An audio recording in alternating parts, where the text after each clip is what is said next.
السلام علیکم ناظرین، اس سے پہلے کی ویڈیو میں ہم نے آپ کے سامنے حضرت یوسف اور زلیخا کا واقعہ بیان کیا تھا کہ کس طرح سے زلیخا نے حضرت یوسف کو جیل میں بھجوایا۔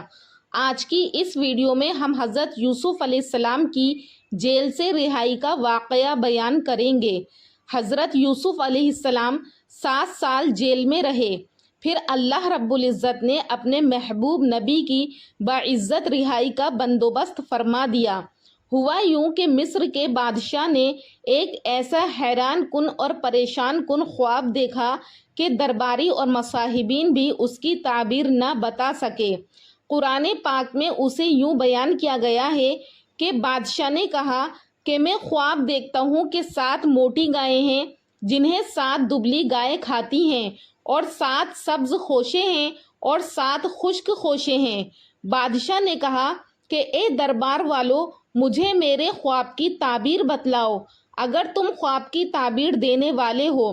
تو انہوں نے کہا کہ یہ خیالی خواب ہے اور ہم ایسے خوابوں کی تعبیر نہیں جانتے ہیں۔ سورہ یوسف آیت نمبر 43 اور 44۔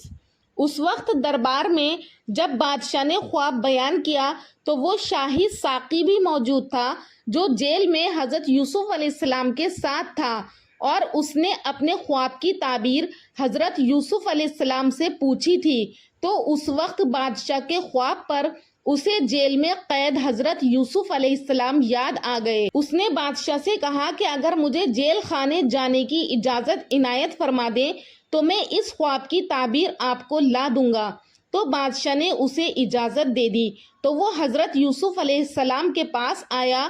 قرآن پاک میں ارشاد باری تعالیٰ ہے کہ جب وہ یوسف کے پاس آیا تو کہنے لگا کہ اے یوسف علیہ السلام، آپ بڑے سچے ہیں، میں آپ کے پاس اس لیے آیا ہوں کہ بادشاہ نے ایک خواب دیکھا ہے، آپ ہمیں اس خواب کی تعبیر بتلائیے کہ 7 موٹی تازی گائیں ہیں جنہیں 7 دبلی پتلی گائیں کھا رہی ہیں، اور 7 سبز خوشے ہیں اور 7 ہی خشک ہیں، اس کی کیا تعبیر ہے آپ بتائیں تاکہ میں ان لوگوں کے پاس واپس جا کر آپ کے خواب کی تعبیر بتاؤں۔ عجب نہیں کہ وہ تمہاری قدر جانے۔ یوسف علیہ السلام نے کہا تم لوگ 7 سال تک متواتر کھیتی کرتے رہو گے، تو جو غلہ کاٹو گے تو تھوڑے سے غلے کے سوا جو کھانے میں آئے وہی کاٹنا، باقی خوشوں ہی میں رہنے دینا۔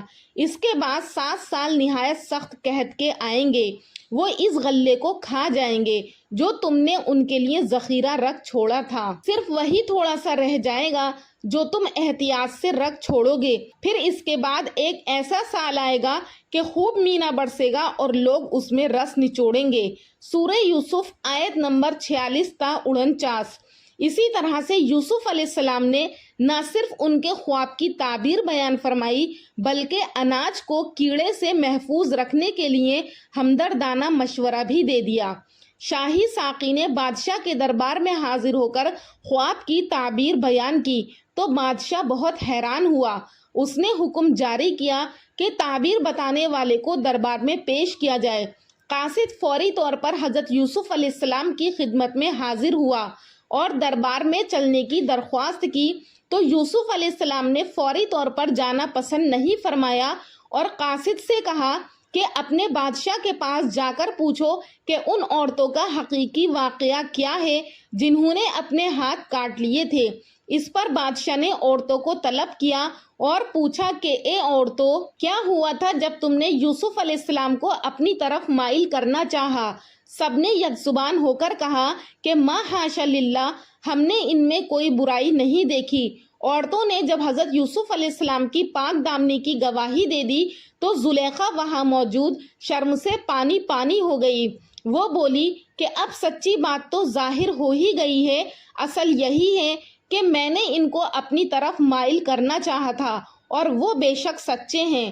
سورہ یوسف آیت نمبر 51۔ دراصل حضرت یوسف علیہ السلام نے اپنی رہائی سے پہلے یہ ضروری سمجھا کہ اس معاملے کی حقیقت کھل کر واضح ہو جائے، جس کی بنا پر وہ کئی سال جیل میں رہے۔ حضرت یوسف علیہ السلام کو دربار میں لایا گیا تو بادشاہ نے بڑا پرتپاک خیر مقدم کیا اور آپ سے خواب کی تمام تفصیلات اور ان کا حل دریافت کیا۔ بادشاہ آپ کی فہم و فراست اور فطانت و ذہانت سے بے حد متاثر ہوا۔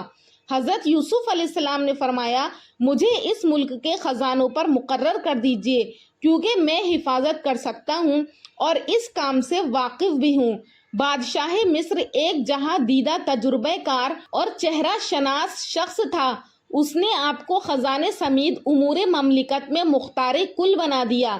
شاہ مصر کے خواب کے مطابق شروع کے 7 سال خوشحالی کے تھے۔ آپ نے بہترین حکمت عملی اختیار کی۔ خوشحالی کے دنوں میں حضرت یوسف نے ایک وقت کھانے کا حکم فرمایا اور خود بھی اس پر سختی سے عمل پیرا ہوئے۔ 7 سال بعد قحط کے اثرات ظاہر ہونا شروع ہو گئے۔ آپ نے عوام کو تاکید کر دی تھی کہ جس قدر ممکن ہو اپنے گھروں میں غلہ جمع کر لیں۔ ایک برس بعد آپ نے اعلان کروا دیا کہ اناج کی تقسیم صرف دربار شاہی سے ہوگی، لہٰذا لوگ اناج کو حاصل کرنے کے لیے دربار کا رخ کرنے لگے، جہاں حضرت یوسف علیہ السلام کی نگرانی میں اناج تقسیم کیا جاتا تھا۔ آپ نے غلے کی فروخت کا ایک خاص پیمانہ بنا دیا تھا۔ کسی کو بھی ایک اونٹ کے بوجھ سے زیادہ غلہ نہیں ملتا تھا۔ قحط نے مصر کے علاوہ شام اور فلسطین سمیت پورے خطے کو اپنی لپیٹ میں لے لیا تھا۔